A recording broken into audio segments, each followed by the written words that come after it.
Señoras y señores, muy buenas noches, bienvenidos. Esto es Caníbales, aquí por la pantalla de C5N. Una jornada, creo, muy especial para todos los argentinos a partir de lo que ha sido el triunfo, finalmente, de la selección argentina de fútbol. Muchísimos festejos a lo largo de las últimas horas. Y por supuesto también, entra un análisis importante, ¿no? En términos deportivos, por supuesto. Quiero decirles que prácticamente todos en esta mesa, a excepción de mi persona, son bastante ávidos, en todo caso, de los análisis deportivos. Muchos saben de la historia del fútbol argentino. Recién José Manuel Ubeira, el doctor, me decía algo que me dijo Di Stéfano. Bueno, ahora se lo voy a preguntar porque hay ahí algunos consejos dando vuelta que me parece importante para compartir con todos ustedes. Pero miren, antes del saludo oficial, quiero compartir con ustedes, a ver si el señor director me acompaña. Bueno, lo vamos a ver en un instante nada más, porque hay algo muy especial que sucedió esta semana, a propósito de lo que fueron definiciones del presidente del Brasil, estoy hablando de Jair Bolsonaro, cuando le preguntan, bueno, ¿cómo va a salir el partido? Y él da un pronóstico que afortunadamente no se cumple. Pero bueno, ya empiezo con las presentaciones de las y los notables de esta mesa. Señorita Natalia Salvo, ¿cómo está? Buenas noches. ¿Qué estás? Buenas noches, Julián. José Manuel Ubeira, ¿cómo anda? ¿Qué dice, Julián? Bueno, estamos todos muy divertidos, quiero decirlo. Doctor Aníbal Fernández, ¿cómo está? Bien. ¿Cómo va? Roberto Feletti. Clima divertido, clima de triunfo. Sí, porque es bueno tenerlo. ¿Se puede estar feliz por el triunfo de la selección argentina? Sí, ¿por qué no? Bueno, porque había a los que nos gusta el fútbol, o suponemos que... Y si no decimos como Borges, sí, la calificamos de fiesta canalla, no estaría bueno, ¿no? Digo, yo creo que el fútbol es... Claro. ¿Y si es una fiesta canalla, y si es una fiesta canalla, ¿qué? Pero yo creo que el fútbol es... da alegría, es un deporte que casi todos hemos practicado, digo... Y además se ha producido uno de los hechos más trascendentes de la historia del fútbol argentino. Ganarle a Brasil una final de la Copa América en el Maracaná. ¿Cuántas veces se va a repetir eso? Sí.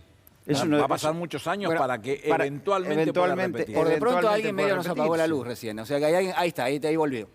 Y yo creo que, bueno, habrá quienes no les gusta el fútbol. Bueno, porque durante la semana, no sé si ustedes siguieron, el periodismo deportivo se dividió a las aguas, ¿no? Eso es lo estructural. Aquellos que se manifestaron en contra de la selección bajo todo punto de vista. Y la pregunta es, ¿qué pasaba ahí detrás? Para mí son los profetas del odio en este aspecto. Así nomás. Y sí, en el aspecto, mira, porque vos fíjate que cierto sector del periodismo, ya sea en la dimensión deportiva, en la dimensión política, siempre son contrarios al sentimiento popular. Nadie puede estar en contra de la felicidad popular, pero por sobre todas las cosas también sucede, bueno, yo homologo un poquito acá lo que es la política, el fútbol, hasta el amor, ¿no? Todos hacen una concepción ideal, pero los que transpiran las camisetas, los que hacen, o como dice Aníbal, los que lavan los platos son los que lo rompen, son los jugadores, o en este caso, y en la política pasa lo mismo, y lo digo en el amor, porque todo cuando baja la realidad, cuando se hace material, cuando se hace concreto, es más complejo, pero bueno, también se disfruta, se vive y se experimenta, y eso es lo que pasa con el fútbol, creo. ¿Y qué le dijo al doctor Ubeira hace mucho tiempo, calculo, Di Stéfano, el gran jugador? Sí, había ocurrido la muerte de un gran jugador de fútbol acá en Argentina, que yo tuve la oportunidad de facilitar los trámites para su entierro, que era Tucho Méndez. Y el gran Tucho Méndez había jugado con Di Stéfano y bueno, en fin, la cosa es muy larga. Pero Di Stéfano, en una conversación que tuvo conmigo, no mucho, porque Di Stéfano no hablaba mucho, me dijo, ¿sabe qué pasa? Dice, en el fútbol los que lo hemos jugado sabemos que la suerte o la desgracia a veces tiene el ancho del palo. Y hay mucho estúpido, ¿no? Yo lo vi a este muchacho Pazman de rodillas, diciendo por favor, rogando al Scaloni que no lo pusiera Di María. Doctor, estamos ganando amigos ahora, ¿no? Sí, estamos sumando amistades. Pero más allá de eso, digo, qué chico estúpido, por favor, ¿qué dirá ahora después de que qué nervioso se puso Di María para hacer el gol contra Brasil, ¿no? Digo, qué sé yo, aparte es un jugador tan destacado. O sea, yo no sé qué le tiene que pasar en la cabeza a alguien para saber de que un tipo como Di María ha jugado en los mejores equipos del mundo durante tantos años, ha jugado en la selección, ha hecho lo mejor que ha podido, y la verdad que ayer lo grité el gol como hace años no lo gritaba, no tanto porque lo hizo la Argentina, sino por la oportunidad que tuvo Di María, ¿no? Pero además hay cosas que tienen que ver con otro comportamiento. Hay una rosca que está dando vuelta alrededor de todo esto porque supuestamente Scaloni con Walter Samuel, con Aimar y con Ayala, no es suficiente, no es lo suficientemente importante como para la investidura de técnico de la selección. Yo creo que los pibes estos están armando un programa de pibes, Y que cuando llegó el momento de jugar en esto, Renato Cesarini decía que los pibes ganaban partidos y los grandes ganaban campeonatos. Nunca me olvido que cuando fue a jugar Boca alguna vez a Japón, Bianchi lo puso de 8 a Basualdo, que tenía un par de años más que el resto de los pibes. ¿Y por qué? Porque esos tipos no se asustan de nada, son témpanos. Y en este caso de María, aparte de todo el enorme jugador que es, que a mí me encanta, y lo siento por Pazman, yo rogaba que lo pusieran de titular, un tipo que juega por derecha, que siendo zurdo juega por derecha, que puede entrar en diagonal las veces que se le antoje, que puede perder, puede perder 10 de 10, pero la primera que entró te embocó. Y además me decías, afuera del aire, que claro, es muy interesante verlo correr. Sí, hay que ver cómo muerde la combinó, pelota con el mismo ritmo, y antes de que se cumpla el ritmo, él le pega la pelota, por eso el arquero apenas levanta las manos, no tiene tiempo a hacer nada. Es de esas definiciones cuando dice, mirá qué fácil que lo hizo. Sí, claro, debe ser también facilísimo. lo puedo hacer. A ver, claro, en favor de lo que dice Aníbal, hay que ver cómo combinó Scaloni. Porque combinó pibes y la vieja guardia, totalmente. Otamendi, Messi, Di María le respondió, junto con los chicos. Y eso es increíble escucharlo a Ruggeri, yo no voy a agregar ningún... Decir, le falta proyecto a la selección y después la selección gana en el Maracaná una final contra Brasil. Ahí estamos leyendo muy mal la realidad, ¿eh? Bueno, había una campaña en Twitter. Muy mal la realidad. Durante el día, muy interesante, porque ya se festejaba y se felicitaba a Brasil como ganador de la Copa América para darle mala suerte. No. Vamos a compartir, a ver, quizás otro de los elementos de la mala fortuna que se dispuso para la derrota de Brasil, como fue que su presidente Jair Bolsonaro, cuando asumió la presidencia pro tempore del Mercosur la última semana, bueno, le da un vaticinio al presidente Alberto Fernández. Lo compartimos. Quiero decirle especialmente al presidente de Argentina que la única rivalidad entre nosotros va a pasar el próximo sábado en el Maracaná.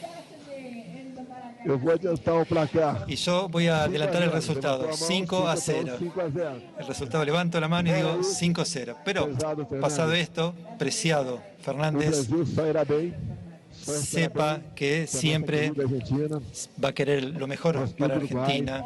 Y también con Uruguay y Paraguay.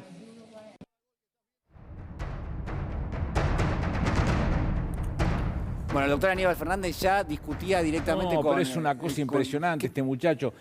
No tiene todos los jugadores, empecemos por el principio. Entonces el problema más grande es él. El otro día me hacía una nota Juan Di Natale en Radio 10 y me preguntaba por esto mismo. Le decía, mira, mi abuela tenía un viejo dicho que decía, maldición de burro nunca alcanza. Bueno, ahí tenés, y vamos a perder 5-0. No, te ganamos 1-0 en el Maracaná, con un equipazo que jugó a todo lo que tenía y no dejó nada por blindarse en la cancha. Pero es raro. Un tipo como Di María que se puso nerviosísimo para definir. Pero uno podría decir, en un contexto de protocolo, vinculado al Mercosur, donde hay fórmulas, uno entiende, de la diplomacia, bueno, en este caso... Pero ese es el trato banano que tenía Macri, de degradar la institucionalidad. 5-0 no es... Es el trato del Rioba, que nada es importante, es eso. Pero eso es Macri. Banal. Es banal. Es degradar, porque él podría haber hecho una chanza diciendo, bueno, vienen al Maracaná. Sí, Macri ha hecho chistes incluso en ámbitos internacionales. Es Macri, es degradar. Y aparte no es la única, no es lo único que nos diferencia con Brasil, ¿no? Porque él habló de un campo de rivalidad que era el campo futbolístico. La verdad que diametralmente opuesto a la gestión de Alberto Fernández respecto de lo que es Jair Bolsonaro. Pero empezando por el respeto. ¿Qué representa Bolsonaro? Para mí representa el Departamento de Estado en Brasil, ¿no? Y lo vimos en qué es lo que está sucediendo con todos los gobiernos latinoamericanos. Lo estamos viendo con Bolivia. ¿Dónde está la presencia o este tipo de liderazgos de las derechas? Pasó con Trump, o sea, esta derecha desembosada en sus modos, en sus métodos, que no respeta la institucionalidad, que es xenófoba, que es misógino. Es negacionista, ¿no? Se ha pronunciado respecto también, es absolutamente negacionista, ha hablado del hijo de Alberto Fernández, o sea, es el rechazo y el repudio del otro total. El doctor Oveira me mira de reojo, como pidiendo pista. Sí, a mí me gustaba cuando yo era pibe, tenía un tío que vivía en Río de Janeiro, y entonces... iba a jugar a la playa y los brasileños, los cariocas me gritaban, allá chino, filho da puta, ven para aquí. Entonces era maravilloso porque yo llegaba a ese lugar y yo decía, ¿qué tendrá que ver Bolsonaro con un carioca? Nada. O sea, ¿qué tiene que ver Bolsonaro con el espíritu del pueblo brasileño? Nada. Entonces yo me pregunto, ¿se sentirán representados por este mamarracho? No, a esta altura ya hay una gráfica muy contundente, creo que son las primeras encuestas donde es mayor la cantidad de la población que estaría de acuerdo con un impeachment con este tipo, que una movilización degrada en contra y que hace muy una fuerte. catástrofe contra un pueblo que no se merece ser tan castigado de esa manera por esto. Todo lo que tiene él va en contra de lo que pueda significar mejora de un pueblo oprimido, lastimado, sin trabajo, sin derechos, como lo ha hecho Lula, que ha logrado que 40 millones de personas salgan de esa situación. Son 210 millones de personas con dolores de cabeza inmensos y un señor que no entiende nada y que ha dejado que todo se libere a la buena de Dios y que los resultados son horribles. Con lo cual, deseo para Brasil lo mejor. Seguramente no es en cabeza de este tipo. Yo creo que va a una ruptura. Yo creo que uno de los fracasos de Bolsonaro es romper 80 años de política industrial en Brasil. Poner un ministro que tiene la escuela de Chicago, donde en Chile vimos lo que pasó, vamos a abrir el Mercosur, porque todo esto también tiene que ver. Es decir, cualquiera que viaja a Brasil y ha conocido Brasil ve que los cubiertos, que eso da para enorgullecerse, la ropa de cama, dicen toda es industria brasileña. Dicen Made in Brasil. Eso hay que reconocérselo. Todos los textil tienen unos enormes subsidios en Minas Gerais y todo eso. 80 años de política mirando industrial. Chicho Y él va a Serna. romperla, va a abrir el Mercosur, El va a Chicho tratar Serna. de hacer el acuerdo con la Unión Europea, va a una ruptura muy grande de 80 años de política industrial. Y eso va a chocar. Va a chocar. Y además lo hace, como dice Aníbal, la descripción de Aníbal no la puedo superar. Es alguien que no puede hacer la U con una taza, digo, porque Bueno, además de eso. Sí, vamos a volver sobre ese tema porque es muy importante. Además, Perdón, obviamente... un segundo, sí, ¿puede ser? Sí, señor. Le mando un saludo al Chicho Serna, que nos está viendo en este preciso Ahí me momento. lo acaba de mandar la mostraron recién. fotografía. Le mandamos un beso grande Así al que Chicho le Serna, mandamos un saludo grande al Chicho, que lo está viendo. es seguidor de Caníbales. Es seguidor de Muy Caníbal, bien. follower. Bueno, muy bien. Vamos a cambiar de tema, lo presentamos de esta forma.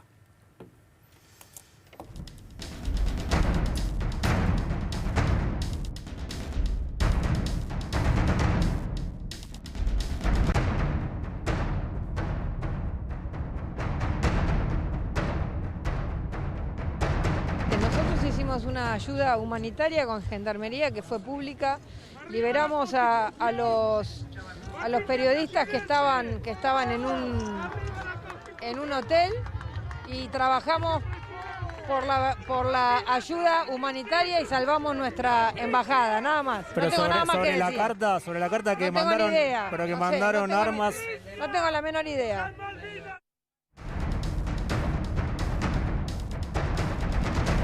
Bueno, un hecho de dimensiones realmente muy graves, muy graves que se está investigando, una denuncia por parte del canciller Rogelio Maita contra el gobierno del expresidente Macri a propósito de una cantidad de material bélico que la Argentina, en principio bajo la presidencia del expresidente Macri, había enviado a Bolivia para apoyar lo que era el golpe de Estado. ¿Se entiende? Material para reprimir las protestas sociales que estaban teniendo lugar en ese momento. Hay una serie bastante importante de definiciones que vamos a ir sumando en la charla. El puntapié era esta declaración de Patricia Bullrich, quien tuvo a su cargo una jurisdicción muy importante del gobierno nacional, en este caso uno entiende responsable en gran medida. Ella decía que no saber demasiado, después decía ese envío fue para ayuda humanitaria. Bueno, lo que ha pasado a continuación a Qué que linda ha ayuda ido humanitaria. desmintiendo. ¿Fue ayuda humanitaria o no? No, sin lugar a Bueno, dudas tengo que no. preguntarlo porque hay... La ayuda humanitaria es cuando yo le brindo medicinas, le brindo profesional destacado en ese Alimentos. tema, alimentos, soluciones de cualquier tipo, no armamentos para reprimir. Porque esto llegó el día 12 o 13 de noviembre. La masacre de Sacaba es el 15 y la Centaca es el 19. Quiere decir que tuvieron todo preparado y pensado para hacer ese tipo de situaciones. La preparación de todo el andamiaje que se dieron ellos es horrible. La Argentina nunca ha tenido visiones de esas características. Desde Irigoyen resaltamos y nos exhibimos y nos enorgullecemos del multilateralismo. La crítica siempre del peronismo que hemos tenido contra Zabala Ortiz, que era un enorme gorila, festejamos y reconocemos la 2065 que nos permitió sentarnos a la mesa con Gran Bretaña para discutir la titularidad de Malvinas. Hemos tenido muchísimas Videla, cosas que ¿no? exhibir Rompió para eso. Videla rompió eso y cuando manda ayuda al siempre golpe contra Lidia Gayler en Bolivia. Esta gente reproduce a Videla en el accionar. Y además, lo sorprendente es la confesión de Aguad, que dice, bueno, eran postas de goma, o sea, asume que, o sea, como si yo digo, bueno, en lugar de 38 mandamos calibre 22. Pero no hay una Además, serie era de un cable que no estaba contradicciones. oficializado. Una cosa Pero no hay terrible. muchas contradicciones en lo que... Bueno, el mismo ministro de Trabajo actual de Morales lo está contradiciendo. Claro. Actualmente. Ese que le pone la postilla Claro. cuando llega la Pero carta además es una a la práctica embajada. muy frecuente negar los documentos, decir que están adulterados, y era un cable que no era oficial. O sea, y hay que ver cuál es la motivación también atrás.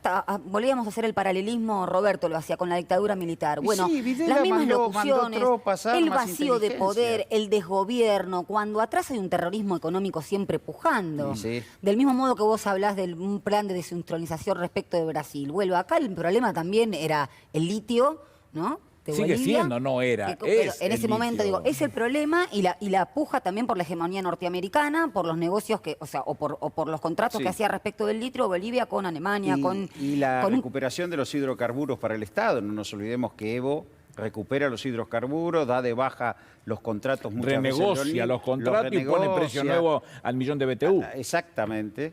Y empieza a discutir con Brasil y con Argentina el abastecimiento de gas en forma autónoma, digo, es un avance fuerte. Néstor Kirchner debe sentarse en algún momento con Lula porque los nuevos precios castigaban a los dos países, Fue una a Argentina tensión, y sí, a sí, Brasil, para conformar una posición única entre los distintos países y permitirle a Bolivia que Sí. le sacaran la pata de encima como la tuvieron durante tantos años con este presidente, porque no le rompía las pelotas porque era indio solamente, le rompía las pelotas porque era indio y gobernaba bien, que este es el problema más 14 severo. años gobernando bien y elegido por el voto popular y vuelve por una masividad de voto popular la fuerza política de Evo. Ahora, mientras el golpe tenía lugar, yo recuerdo 2 o 3 posiciones muy marcadas, incluso en la sociedad argentina. Uno era quienes se manifestaban en contra de eso que estaba sucediendo, ¿no? Muchísimas referentes de la sociedad en contra. Otros decían, bueno, la situación de Evo es irregular. Elegían no manifestarse Almagro. o no pronunciarse Sí, por Luis lo que estaba Almagro. pasando en Bolivia y decir, bueno, esto de alguna manera es producto de Evo dio un paso de más, digamos, y elegían no repudiar lo que estaba sucediendo en Bolivia.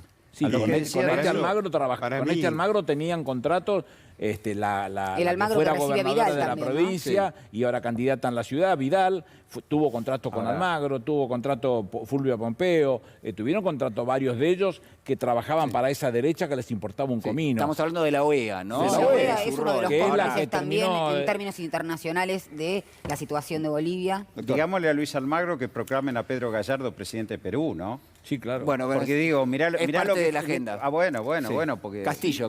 Perdón, Castillo. Castillo. Quería introducir como reflexión de que la política a veces pasa como con los tornillos. A la derecha aprieta y a la izquierda te libera, ¿viste? A la izquierda te libera y a la Entonces, derecha aprieta. Aprieta. Entonces, yo no conozco ningún caso donde la derecha en los países de Latinoamérica haya generado movimientos libertarios o de mejora de las condiciones de vida de la gente. En el caso de Bolivia es un ejemplo muy interesante porque ahora vamos a tener un problema jurídico de verdadero calado, que es que el comienzo de la actividad delictiva vinculado al delito de sedición también ocurre en la República Argentina, cuyos efectos se terminan plasmando en Bolivia.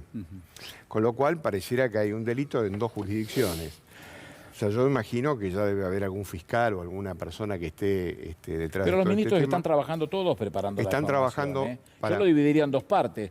Hay una explicación que la tiene que dar Macri y su embajador Allá en Bolivia. Que es la causa que está abierta con la del general Tercero Lara. Ahí tiene que dar la explicación Sí, ellos. y hay Seguramente una- van a ser citados a indagatoria. Ahí tiene que dar la explicación. una cosa el que- resto, llámese Patricia Burri, llámese el titular de la ANMAC, la Administración Nacional de Materiales Controlados, que era, en nuestra época se llamaba RENAR y dependía de mí, que lo conozco y la conozco muy bien.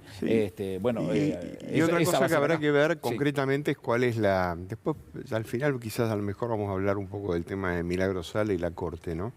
Pero tiene mucho que ver con respecto a la provincia de Jujuy. El viaje de Ivanka Trump trayendo una cantidad de millones de dólares para una fundación de no sé qué historia, que después se encuentra con determinada gente, con Sí, el para gobernador comerciar Morales, artesanías fue. y después da la casualidad que el embajador en Bolivia era un funcionario que ahora parece que está en el gobierno de Morales como ministro de Trabajo, cosas por el estilo. Entonces, digamos, es una cantidad de casualidades. Y por el otro lado, que parece ridículo que como explicación se dé la cuestión humanitaria, porque dicen que el embajador, el ministro de Interior que tenía Evo se refugió en la embajada argentina. Se refugió hasta que Macri y Forí le dijo que había que rajarlo y lo mandaron a México. A la embajada de México. Y en segundo lugar hay un hecho muy importante para hablar de lo humanitario del macrismo. No, que es muy importante. Sí, el tema humanitario del macrismo. Sí. El tema de que tuvieron que hacer unas piruetas infernales para poder atravesar por los corredores, digamos, de aviación. El espacio aéreo, ¿no? El espacio aéreo Sí. para poder llevarlo en un No le avión permitieron mexicano cruzar los cielos. a No. Morales. no Con le lo cual no le violaron permitieron. las libertades del aire, que es una convención internacional, Sí. donde al tipo que iban a llevar adentro no era precisamente un animal, sino que era el presidente de un país que estaba en función. Exactamente. Bueno, ahí tenemos la imagen que usted hacía mención, doctor Ubeira. Ivanka Trump y Mira qué lindo. Gerardo Morales. Ah, y está Forí también, ¿eh? Bueno, El Forí ex es embajador. otro que también va a tener que Ex canciller. dar explicaciones. Totalmente. Porque era el canciller. Este hombre que es de carrera, que siempre se presenta como un funcionario técnico, que habla con voz tan engolada y qué sé yo. Ya dijo que no es un sabía nada de responsable, esto, Perdón. Es Es un decir, responsable sí. directo de lo que ocurrió, porque la Cancillería no puede ignorar este tipo de cosas. Hay una relación que trasciende, digamos, la relación de la República Argentina con los Estados Unidos entre el gobierno de Jujuy y los Estados Unidos. No Hay debiera una- ser eso. No debiera haber relación directa entre los Estados Unidos como un Estado soberano con la Argentina, que es otro Estado soberano, solamente a través del presidente y su canciller. Únicamente debiera suceder eso. Eventualmente un contacto por un hecho Sí. público, por una cosa de esa característica, nadie lo puede impedir, pero no negociaciones ni cosas por el estilo. Ahora, ¿pudo la Argentina enviar armas sin que haya un detalle de los distintos estamentos del Estado, reparticiones del Estado que tuvieron que intervenir? Porque ¿cuáles son? La aduana tuvo que haber intervenido, la FIP también, porque la aduana depende de la FIP. ¿Qué más?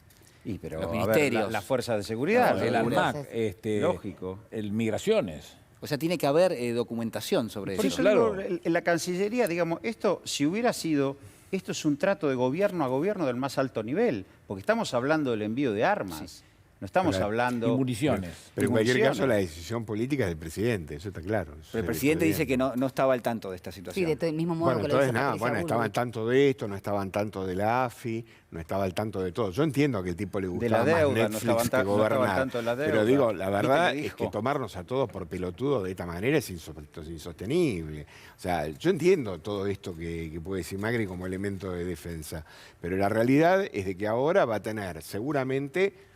La Corte Internacional Penal seguramente se va, porque hubo una cantidad de muertos en Bolivia importantísima. Sí, en Y esas dos cantidad de masacres, heridos. la de El Sacá 15 y y la de 16. la de Entonces, Sentaca, digamos, hubo una si cantidad tu, importante de tu- muertos. tu, decisión humanitaria fue nada más que mandar gendarmes y armamento, decime realmente cuál es la parte humanitaria del asunto. Sí, pero además negar así lo que Argentina, como bien señalaba Aníbal, digo, tiene una tradición Totalmente.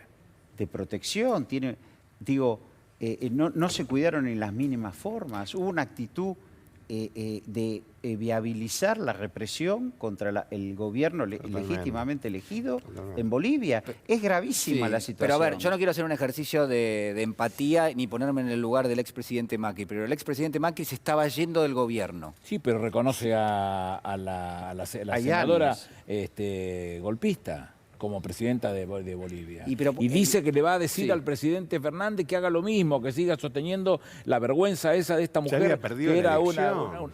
¿Y Se había perdido la cuáles elección. son los elementos que hacen que el gobierno argentino proceda de esta manera? Probablemente digamos? sus compromisos internacionales contraídos. Seguramente. Yo creo que 44.000 millones de dólares de desembolso del fondo, cuando a Argentina solo le Por hubieran favor, correspondido no. 25.000. Hay que devolver el favor. Ah, el Y que viene a yo buscar creo que es plata un viene a buscar alineamiento, órdenes. Sí, yo creo que es un alineamiento Por favor. directo con Es que las son- presiones. Ahí dijo algo Aníbal que a mí me parece El que viene a importante. buscar plata viene a buscar de órdenes. soberanía Claro. política, de cortarte soberanía Sí, económica, claro. de decisional en todo aspecto. Obviamente que ahí hay que devolver favores. Pero el tipo bancaba más el 4 de julio que el 9, querido rey, perdónenos. Pero, sí, pero al margen de eso, hablaba cuando te la ponen, pero la gestión de Almagro es la que termina una visión más grosera todavía. Brutal. Que nada tiene que ver el Uruguay, quiero aclararlo, porque tiene muchos años también de un montón de cosas por reconocer y respeto por los otros que no ha tenido Almagro, que han ido por Bolivia brutalmente para lastimarlos y quedarse con un gobierno. El comportamiento de Luis Almagro es un comportamiento que actúa, parafraseando al Che, creo que fue el que dijo, la OEA es el Ministerio de Colonias de América Latina. Digo, ¿vuelve a ser la OEA el Ministerio de Colonias? Y sí. Claro. Vuelvo con lo de Perú. Sí. El silencio sobre Colombia, el permanente hostigamiento a Venezuela, la amenaza sobre Evo Morales de que podía haber tribunales internacionales que lo juzgaran. Por supuesto. Digo, todo eso son declaraciones de la OEA. Perdón, la presión sobre El Salvador de parte de la vicepresidenta de los Estados Unidos en este momento, que le dice qué procurador tiene que poner y resulta que cuando los procuradores son norteamericanos, los nombra directamente el propio presidente. Claro, exactamente. Bueno, eso lo comentábamos, ¿no? O sea, digo, ya digamos, estamos todos grandes, ya los vimos. Ya, Almagro pronunció eso, la justicia independiente, las democracias son con una justicia manejada extraterritorialmente. Por supuesto. Bueno, a ver, vamos a compartir esta frase del expresidente Macri que nos sirve como disparador. Lo vemos.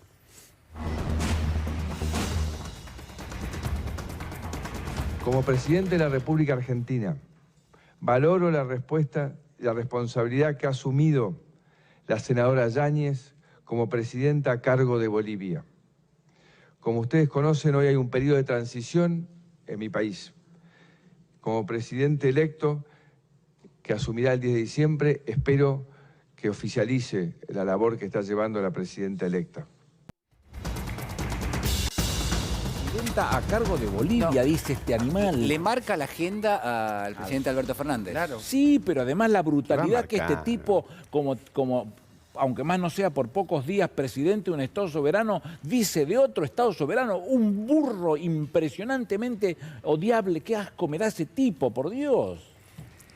Yo creo que, yo creo que él expresa una corriente de pensamiento que se instaló en la región, que creo que está refluyendo, yo creo que en este momento está refluyendo, porque evidentemente 3 sublevaciones en Perú, en Chile, en Colombia, lugares que ellos tenían muy, muy firmes, lo obliga a otra discusión. Ahora, esta persona, Macri, es lo que hizo Videla, cuando colaboró para derrocar a Lidia Gayler, que fuera una presidenta popular, falleció hace un tiempo Evo Morales, le rindió homenaje. Digo, este tipo de cosas, y sumergió a Bolivia, esa acción de Videla, en un caos. Sí. Y ahora Macri hizo lo mismo y permitió una masacre. Es que el afianzamiento de lo dictatorial nunca va a venir a tocarte la puerta diciendo hola, soy la dictadura. No, siempre va a necesitar de una narrativa que oculte justamente la imposición dictatorial. Recién lo decía, recién lo decía Aníbal, estaban los que no se pronunciaban. Bueno, los que no se pronuncian también de alguna forma hay un pronunciamiento, sobre todo si sos un personaje político. Estás no sometiendo, arrogándote la voluntad popular del pueblo de Bolivia, tiene una posición, una responsabilidad institucional, pero yo creo que Macri, insisto, es desechable en ese aspecto de los poderes reales. Bueno, Fue un elegido, y representa la irresponsabilidad, ya no estaba en el gobierno prácticamente, lo dijo después de las PASO, ¿no? Él se había enojado muchísimo y que por eso se habían agravado las condiciones económicas. O sea, irresponsabilidad absoluta, un presente constante y tampoco hablan de futuro. Yo insisto sobre lo mismo, la única manera que de un pasado próximo hoy en día puedan seguir pronunciándose de esa manera. Bueno, quienes habían repudiado el golpe en su momento fueron Rusia, el caso de Venezuela, México, Cuba. Yo hice un listadito. La Unión Europea pedía elecciones, no decía nada sobre lo que estaba pasando en Bolivia, pero bueno, pedía elecciones y Estados Unidos y Brasil muy alineados, ¿no? Es decir, bueno, muy acá alineados. El gobierno es el que ha asumido. Eso viabilizó políticamente el golpe porque Brasil y Argentina, a diferencia de lo que pasó en la UNASUR, cuando estaba Néstor, Lula, que impidieron el golpe en Bolivia, impidieron el golpe en Ecuador, digo, Brasil y Argentina alinearon y permitieron, crearon el clima. Si Brasil y Argentina se hubieran opuesto, no podía viabilizarse nunca un golpe en Bolivia. Como no pudo hacerse en otro momento, o sea que no pudo hacerse la en Ecuador. fractura entre Brasil y Argentina en términos políticos... El alineamiento con Estados Unidos facilitó esto. Facilitó el golpe, claro. Pero además una visión muy clara y concreta del presidente desde el primer momento, sin dobleces, clarísimo hacia dónde iba y qué es lo que pensaba respecto de toda esta situación. Entonces no era mucho para pensar, no cuenten con porque el presidente de Argentina tiene una posición muy clara, al revés de toda la basura que habían hecho. Y yo me acuerdo de una frase de Gramsci que decía que Europa ama todas las revoluciones que ocurren a 15.000 kilómetros de sus costas, ¿no? Y en este caso particular me llama la atención la actitud de la Unión Europea, que en cualquier caso lo que está diciendo es peor que nada. Es decir, bueno, que se hagan nuevas elecciones. ¿Pero por qué vamos a hacer nuevas elecciones? O sea, si ese estatus hubiera ocurrido en cualquier país europeo, inmediatamente llaman a una reunión general para ver qué era lo que realmente pasaba. Es decir, que estarían reconociendo implícitamente el golpe. Pero es eso, es lo mismo. Totalmente. Es lo mismo. Es una forma diferente de agarrar los cubiertos, pero en cualquier caso es lo mismo. ¿Y cuál es el interés o cuál era el interés de la comunidad internacional en apoyar ese golpe? Porque ahí, digamos, la Unión Europea no es un jugador menor. No, Estados Unidos tampoco, por supuesto. Era el nacionalismo económico que expresaba Evo, o sea, tomar la riqueza de Bolivia y por primera vez colocarlas al servicio del pueblo era lo que había que romper. Es el litio, como bien lo señaló Nati, pero la riqueza minera, la pero además renegociación de hidrocarburos. que sea, o sea, Latinoamérica como mercado de capitales extranjeros que hace una ruptura con la industria nacional. El litio no se puede utilizar solo. El litio tiene que utilizarse con carbonato de sodio, que también se extrae de la misma zona. Lo mismo que sucede con lo que se conoce como tierras raras.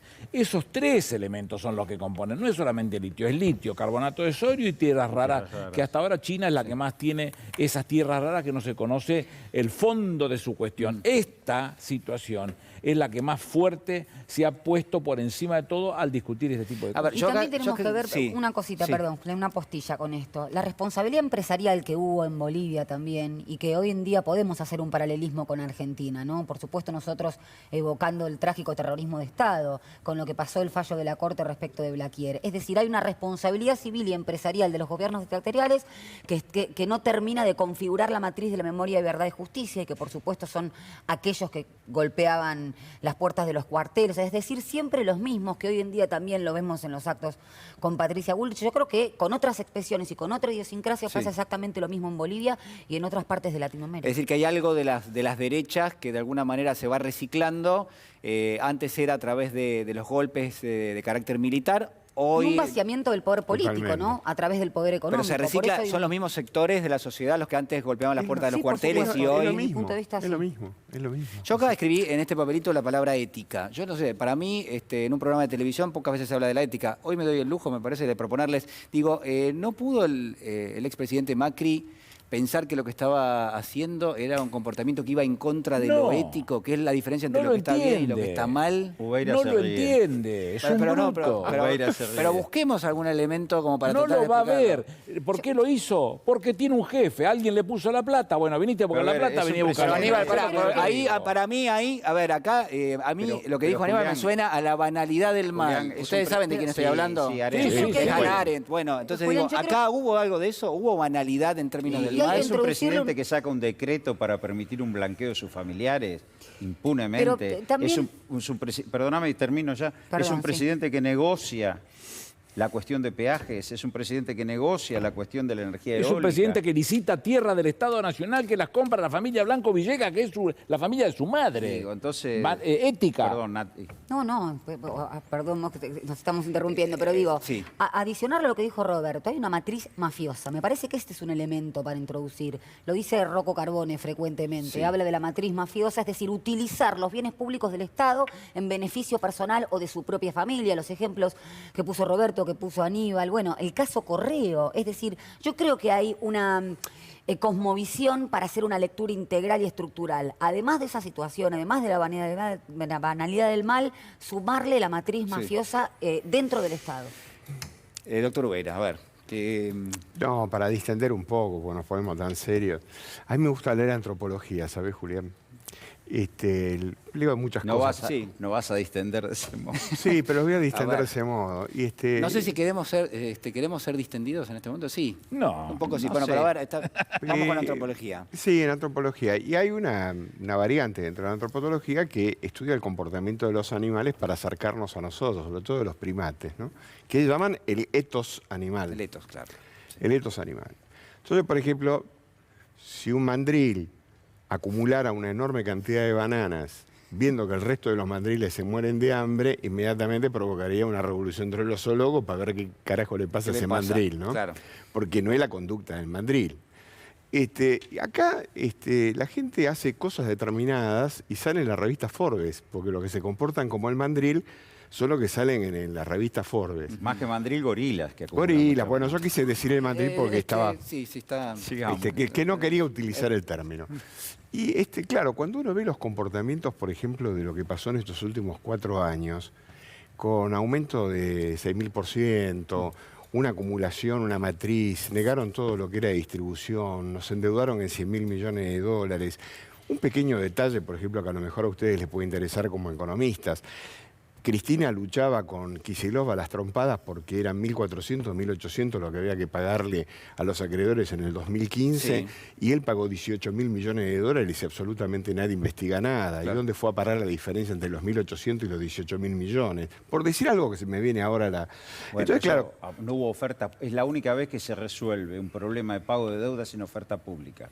Entonces quiero decir no que... hacen oferta pública. Claro, quiero decir que la ética, en cualquier caso, es el comportamiento predecible que nos pone por delante como hechos, como personas humanas. O sea, es lo que se espera de vos.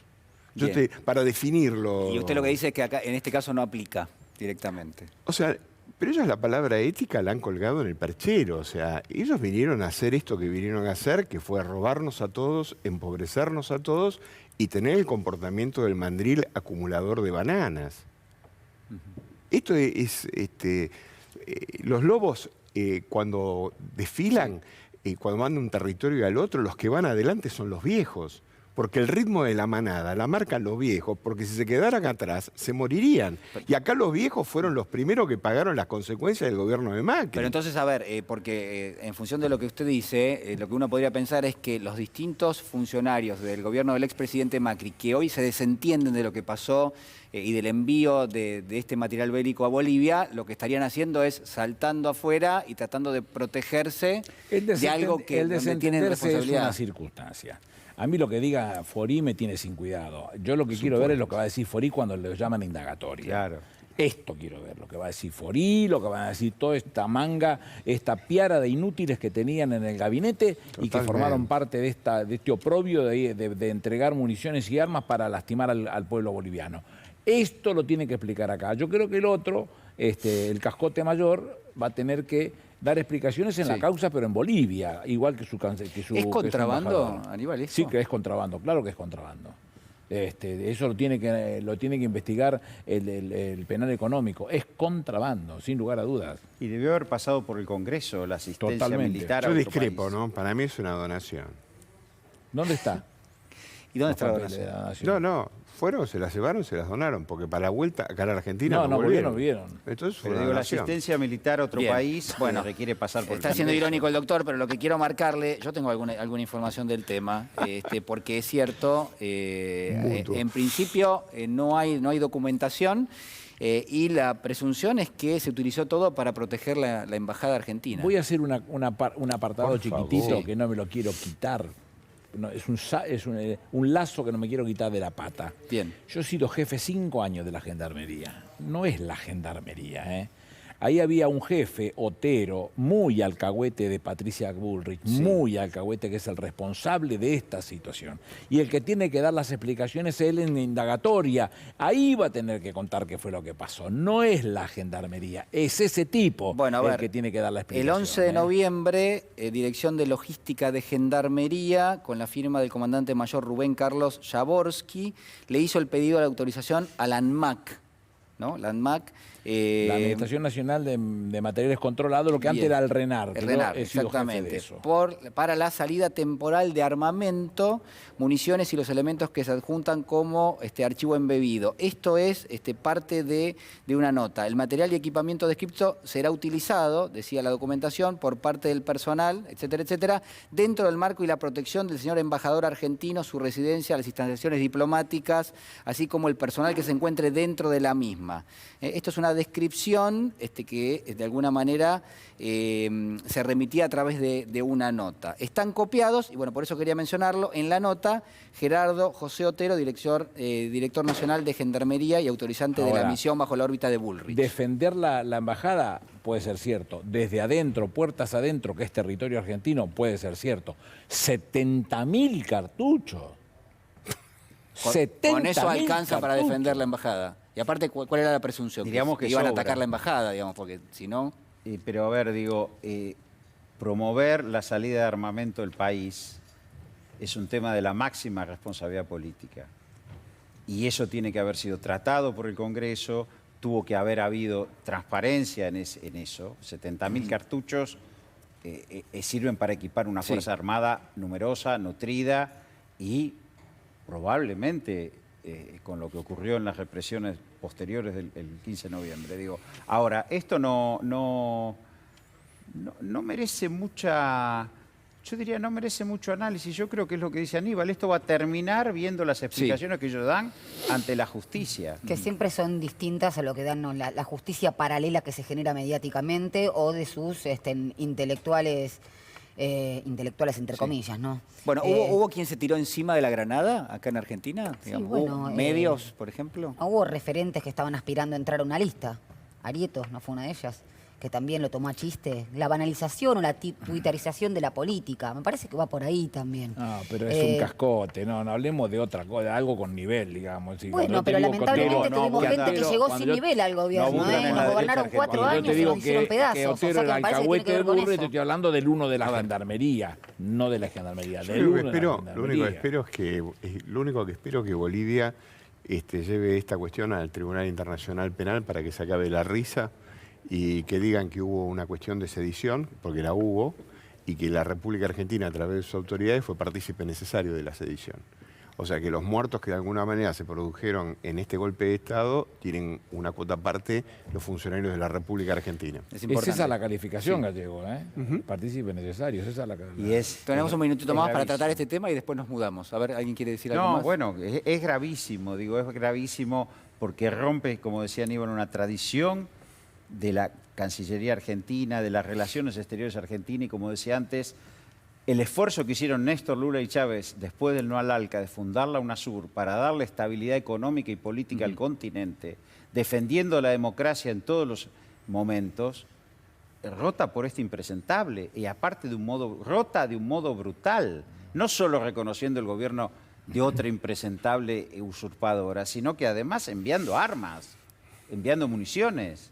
70.000 cartuchos. Tiene razón, es tremendo. Tiene razón el que titula en el Graf, que lo pasaron hace un momento, es una variante, digamos, 2 de otro formato al Plan Cóndor, que en su oportunidad funcionó en Latinoamérica.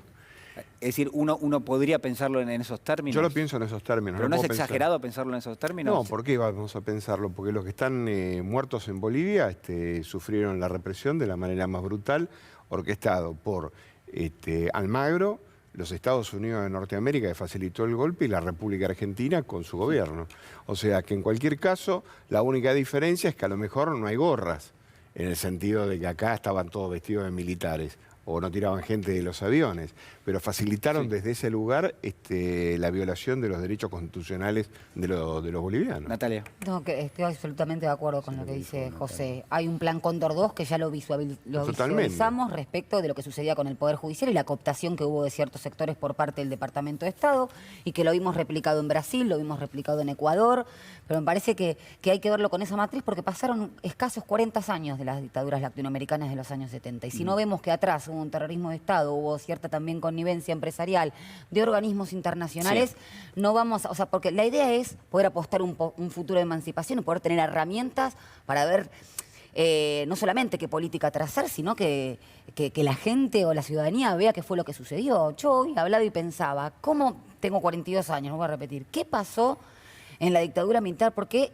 no se daban cuenta, no se advertía la gravedad de lo que estaba sucediendo? Justamente hoy lo hablaba con mi mamá.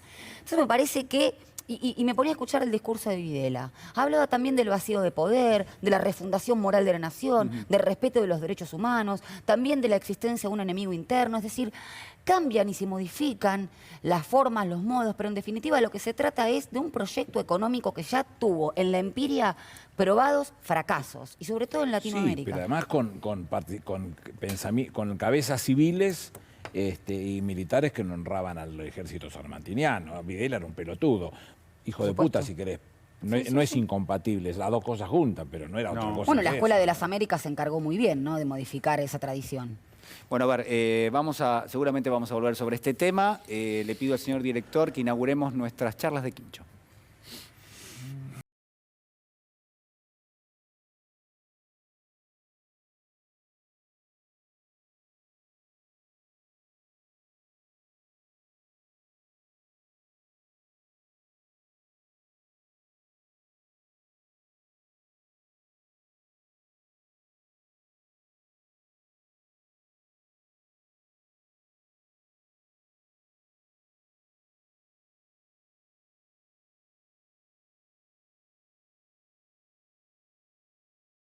Bodegas, no son grandes, sino lo que se llaman bodegas boutique, pequeños productores de vino, por eso también le damos un lugar en nuestro programa. En este caso, este vino se llama Wines of Sins, esto es vinos del pecado. Es para nosotros, sins entonces, para nosotros la línea que separa el bien y el mal. Es un poeta el que me escribe esto, la verdad que le agradezco muchísimo, la línea que separa entre el bien y el mal, lo creativo y lo prosaico, lo innovador y lo tradicional. Estamos antagónicos en este caso. Bueno, un vino que juega al límite, señoras y señores, y por supuesto le agradecemos a toda la gente del Santa Evita. Y yo me voy rápidamente y dejo la botellita aquí, porque ya tenemos en nuestra mesa nuestras charlas de Quincho. Señor director, acompáñeme. No le dije nada, pero ya emprendía el camino. Bueno, hoy está servido el vino, así que los voy a escuchar atentamente. Yo tengo algo de Patricia Bullrich que ahora les cuento en un ratito. ¿Con qué arrancamos? ¿Arrancamos con economía? ¿Me toca a mí? ¿Qué está pasando con la economía? La economía entra en modo electoral acá. Yo creo que no hay, yo creo que política de ingreso, Sí. vacuna y política de ingresos, vacuna y política de ingresos. Son los dos elementos que Yo creo que es lo que va a estar poner en marcha acá, y de enfrente vamos a tener inflación y presión sobre el dólar. Los enemigos van a jugar con presión de precios, presión del tipo de cambio. Yo creo que el central está fuerte, puede enfrentar. Y lo que se va acá cada vez más a probar, un gobierno que tuvo que afrontar una de las peores crisis de la humanidad, Sí. y la está administrando, y por eso te digo, vacuna, política de ingresos, apuntalar la recuperación, y del otro lado una oposición que se desmadra, porque digamos, la vacuna no sirve, la vacuna sirve, más vacuna, menos vacuna, Pfizer, no sé qué, y tienen que cambiar las caras porque ya no pueden presentar la masa a Bullrich y a Macri, y entonces los corren. Macri a días del cierre de lista se va, y Bullrich, no sé, renunció, la presidenta del PRO está cabalgando, y los radicales se sienten felices porque van a instalar a Manes, a Lustó, y caras más amigables. Tienen que cambiar las caras porque el fracaso de la oposición es gigantesco, y hay un gobierno que va llevando. Yo creo que así vamos hasta septiembre. Con inflación y dólar como amenazas, ¿no? Bueno, la tienen ahí. Atención con eso. Martín Guzmán, ¿qué se trae de su encuentro con Kristalina Georgieva y con Janet Yellen, que es la secretaria del Tesoro, es decir, la ministra de Economía de los Estados Unidos? Bueno, se trae él le hace una promesa de pago, es decir, nosotros estamos sentados, tenemos voluntad de pago. Y Yellen, ¿qué le dice? Le dice, miren, la verdad, está bien lo que están pidiendo. Esto es el recorte de las tasas de interés Estaban pagando en la deuda. 3,70. Bueno. Y nunca debió de haber pagado más del 1% de interés. Claro, que es una tasa altísima, Altísima ¿no? en dólares. 3,70 es altísimo. Razonemos que si vos, Sí. los estados soberanos que colocan sus reservas en Basilea cobran 0,5% por año. 0,5%. Dos aciertos de Guzmán para afrontar esta coyuntura, dos aciertos. Que lo señaló Aníbal la semana pasada, la renegociación con el Club de París y la promesa que va a venir la llegada de 4.200 millones de derechos especiales de giro, incrementando las reservas. Eso le da una potencia al central para frente a estos ataques especulativos. Sobre todo lo que se está viendo, y por eso se ha regulado, era más contado con liqui que dólar bolsa, y ahí intervinieron bien. Están interviniendo bien. Yo creo que Economía en modo electoral. Bueno, a ver, vamos a nuestro momento Hueira.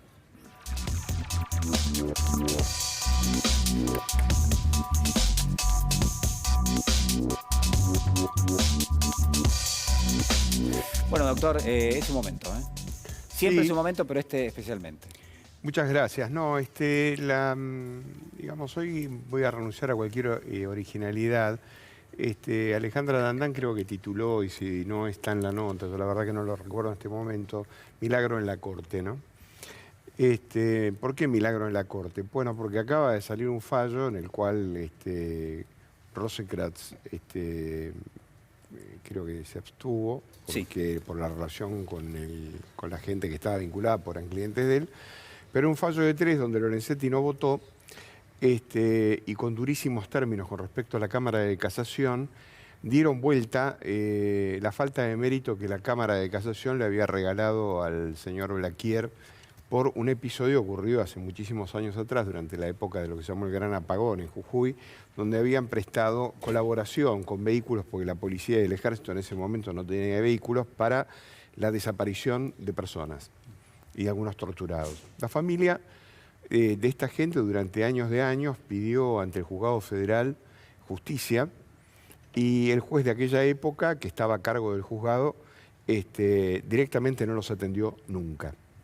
Hasta que uno de los familiares desesperados recurrió a Milagro Sala, y Milagro Sala armó una suerte de pueblada ante el juzgado, y más o menos que a las patadas limpias fueron recibidos los familiares.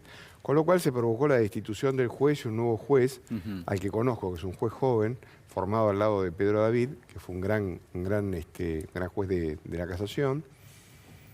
Empezó a instrumentar lo que era la verdadera instrucción de la causa, y llegamos a estos resultados. Entonces, no me quiero extender mucho en el tema de la causa, pero estamos con un hombre de 93 años, que es Blaquier, y con una impunidad gozada durante 40 años al calor de la justicia.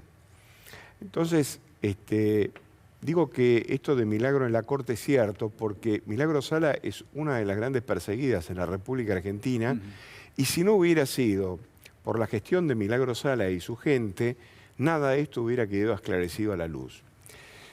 Lo de la Corte tampoco es para ponerse contentos. O sea, la Corte hace esto porque es una Corte errática, y en su momento, lo mismo que hoy votan esto, votaron el 2-1, no hace tanto. Pero la Corte dice algo gravísimo con respecto a la Sala de Casación. Hacía tiempo que no veía una línea igual. Dice que hubo entorpecimiento por Inge Hornos y compañía. El entorpecimiento, yo creo personalmente que habilita inmediatamente el juicio político. Porque un juez se puede equivocar, puede interpretar de alguna manera un artículo u otro de la ley. Ahora, de alguna manera favorecer que todo vuelva a foja cero, pura y exclusivamente para que la justicia no se realice, es un hecho de una gravedad enorme. Entonces, digamos, el chimento que me llega a mí es que hay una preocupación, pero sostenida en las salas de casación, porque este fallo de la Corte los deja profundamente expuestos. Y en segundo lugar, independientemente de que por la edad biológica que tiene Blaquier nunca tenga un castigo, sí queda claro de que por lo menos su familiar, los familiares de la gente desaparecida, va a tener el consuelo de que su reclamo fue atendido en tiempo y forma. No espero nada más de la Corte, pero me parece significativo la gestión y el acto de coraje cívico de Milagro Sala, que está realmente bajo las patas del actual gobernador de la provincia de Jujuy. Bueno, importante, importante allí en las charlas de Quincho. Tenemos 30 segundos. La explicación acabada que acaba de dar el doctor Hueira lleva un pedacito más, que es complicar la situación profunda del Tribunal de Casación. Porque la casación se llega por sentencia firme o equiparable a tal, como dice específicamente el Código Procesal. La realidad es que hasta este momento Casación nunca se había ocupado del tema de de vialidad, donde muchos exfuncionarios están comprometidos. Millones de nulidades que nunca habían asumido y que ahora van a tener que asumirla porque cambia la Corte con este fallo de Maqueda, Hayton y Rosati, cambia esa visión y entonces permite que se pueda entrar con el tema de vialidad específicamente. Bueno, tenemos que inaugurar otro programa porque nos queda corto, nos queda chiquito primero que todo, la disculpa para la doctora Natalia Salvo. La semana que viene arrancamos por Natalia para hacer las charlas de Quincho. No hay problema. Igual, por supuesto, pueden leerlo en ámbito financiero, en la edición que en un ratito más ya va a estar en la calle. Nosotros nos tenemos que despedir. Espero que lo hayan pasado muy bien. Nos reencontramos, si les parece, el próximo domingo a las 11 de la noche. Cuídense.